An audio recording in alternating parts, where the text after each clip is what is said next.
Before the NFL ever celebrated the dual threat quarterback, before scrambling was marketed as innovation instead of recklessness, Major Harris was already doing it and winning. In the late 1980s, college football watched a quarterback escape pass rushers like gravity didn't apply to him, turning broken plays into chaos and chaos into touchdowns. Fans saw brilliance, defenses saw panic, and decision makers saw a problem they didn't know how to control. At West Virginia, Harris didn't just run an offense, he bent the field, forcing traditional football minds to confront something uncomfortable. A black quarterback who refused to stay where he was told. He wasn't protected by a system, he was the system. And every week he proved that structure mattered less than instinct, vision, and nerve. The accolades came, the Heisman buzz followed. National attention grew louder. But behind the praise, a quieter narrative was forming, one that had nothing to do with wins, stats, or leadership. Words like freelancer and undisciplined started circulating. The same traits that electrified Saturdays suddenly became liabilities on paper. And then came the part no highlight reel ever explains. Despite redefining what a quarterback could be, Major Harris would never take a single snap in the NFL. No patience, no development, no second look. That wasn't an accident. Major Harris didn't arrive at West Virginia quietly. From the moment he stepped on the field, it was obvious he wasn't supposed to exist in the box college football had built for quarterbacks. He was fast, but not gimmicky, elusive, but not reckless. What separated Harris was that he didn't run to survive. He ran to punish defenses for overcommitting, and then he punished them again with his arm. At a time when black quarterbacks were still being nudged toward receiver or defensive back, Harris was handed the keys to a program, and instead of following the map, he tore it up. West Virginia didn't ask him to manage games, they asked him to win them. And Harris did it in ways that embarrassed coordinators and exposed how limited their thinking really was. Every broken play became a referendum. Every scramble was treated less like intelligence and more like rebellion. When Harris escaped pressure, the crowd erupted. But evaluators scribbled notes, not about his vision, not about his leadership, about whether he could be controlled. That's when the language started shifting.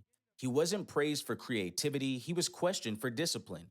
He wasn't celebrated for instincts, he was accused of freelancing. The same improvisation that made him unstoppable on Saturdays quietly became evidence against him in rooms he was never invited into. And here's the uncomfortable truth. If Major Harris had looked different, those traits would have been called genius.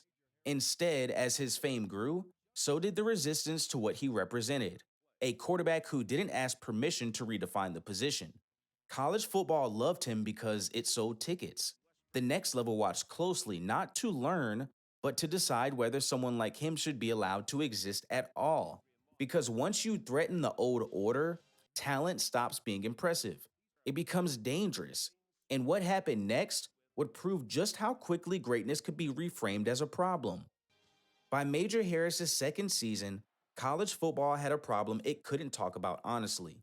The numbers were undeniable, the wins were real, the highlights were unavoidable. And yet, the praise always came with conditions. Analysts loved what Harris did, right up until they had to explain why it made them uncomfortable. So the language shifted. He wasn't described as smart, he was called athletic. He wasn't decisive, he was labeled instinctual. He wasn't creative, he was accused of being undisciplined. These weren't football critiques, they were filters. Harris was dissecting defenses in real time, reading leverage, baiting linebackers, manipulating angles the way great quarterbacks always have. But when he did it, it was framed as chaos instead of calculation. The same plays that would have earned another quarterback praise for extending the play were suddenly evidence that Harris couldn't operate within structure. And here's the part that never sat right. West Virginia's offense was built around him. The structure existed because of his decision making. When plays broke down, it wasn't panic, it was design. Harris didn't abandon the offense, he completed it. Yet every scramble became a warning sign, every highlight doubled as a question mark. NFL evaluators weren't asking if it worked, they were asking if it fit their idea of what a quarterback should look like, move like, and sound like. This is where race enters the conversation whether people want it to or not. Because when a black quarterback succeeded outside the blueprint, the success was treated as temporary, fluky, unsustainable, something defenses would figure out. Harris wasn't being evaluated on production, he was being evaluated on compliance. And the more he proved the old rules wrong, the more urgently the system looked for a reason not to follow him.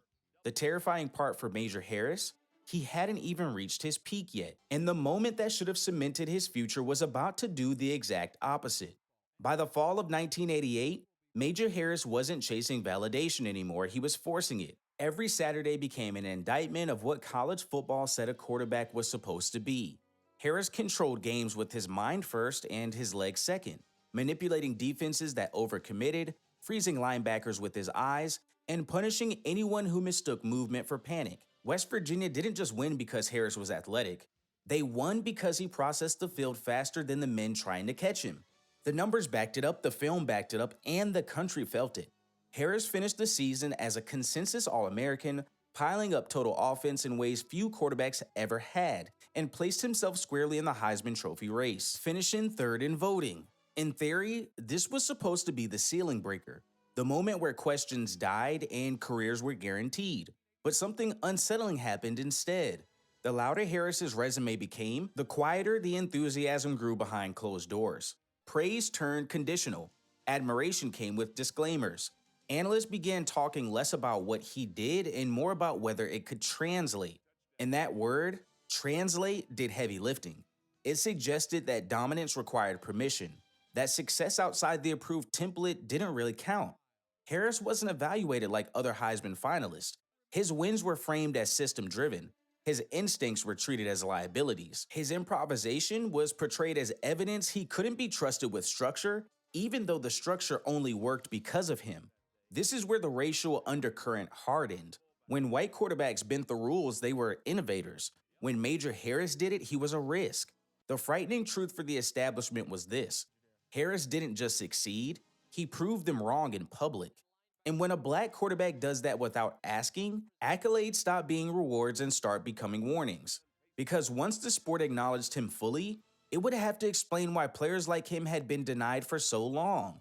And so, even at the peak of his power, with the Heisman spotlight on him, the path forward was already narrowing.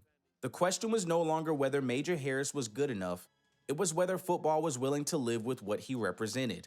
And the answer was about to come, not through a vote, but through a single moment that would follow him forever. The 1989 Fiesta Bowl should have been Major Harris's coronation, the final stamp on a season that had already shattered every lazy narrative attached to him. West Virginia entered undefeated, and Harris entered as the engine, the reason, and the fear factor. But football doesn't just judge players by careers. It weaponizes moments.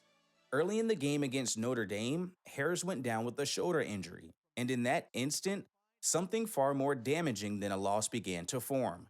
The scoreboard told one story, but the aftermath told another. Instead of acknowledging that West Virginia's entire offense collapsed without its centerpiece, critics quietly reframed the game as proof of something they'd been waiting to say all along. The injury wasn't treated as misfortune, it became insinuation. Suddenly, durability was questioned. Leadership was whispered about. What-ifs replaced context. Harris didn't lose the game, his absence did. But that nuance didn't survive the night. One incomplete chapter was allowed to overwrite an entire book. And here's where the double standard became impossible to ignore. Other quarterbacks were granted grace for bad games, injuries, even blowout losses on big stages. They were called competitors, fighters, projects worth patience. Harris was treated differently. The Fiesta Bowl didn't pause his evaluation, it froze it. That single image of him sidelined became more powerful than years of film showing dominance, intelligence, and control. The conversation stopped being about what he had already proven and shifted to whether he could ever be trusted again.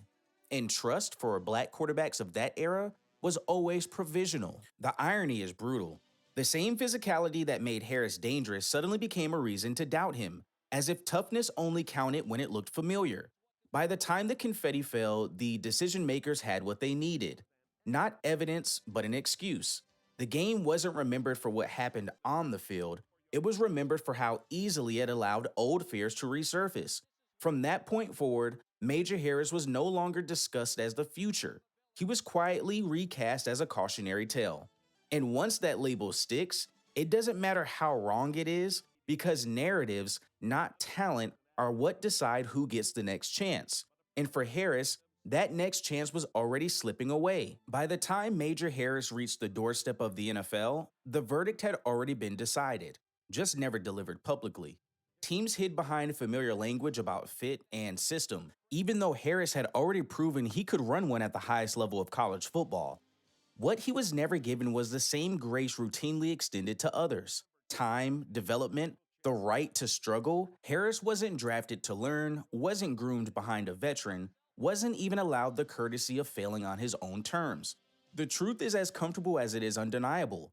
Major Harris never played a single down in the NFL, not because he lacked talent, but because the league lacked the willingness to adapt. While other quarterbacks were labeled projects and protected through growing pains, Harris was treated as a risk unworthy of investment. That silence wasn't accidental. It was how the system avoided accountability.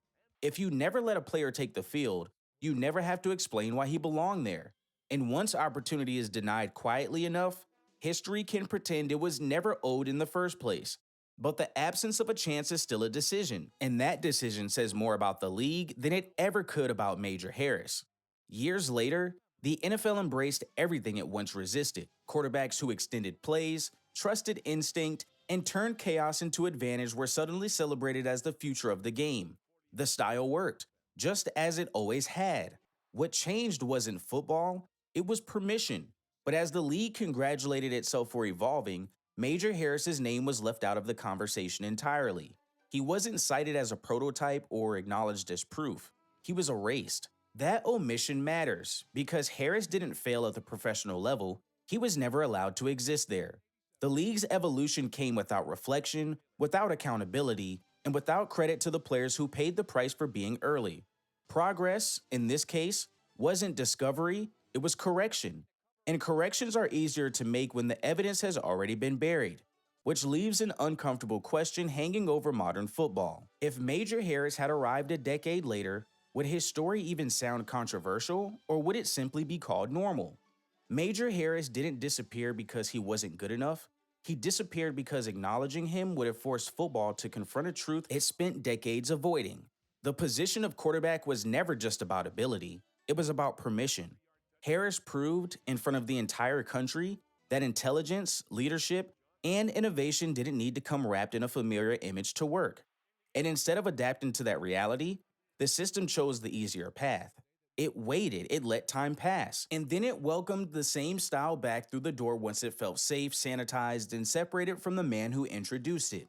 That's how injustice survives without headlines: no scandal, no apology, just omission. Harris never threw an NFL pass, but his fingerprints are all over the modern game. Every time a quarterback escapes the pockets and is praised for vision instead of questioned for discipline, that's a debt football never paid. Old school Sundays exist to remember the players the sport would rather forget, not because they failed, but because they were right too early. Major Harris wasn't a mistake, he was a warning. And until football is honest about the men it erased on the way to progress, the story isn't finished. It's just conveniently edited. If you enjoyed this story, like the video, subscribe, and leave a comment, and I'll see you next time with more NFL history.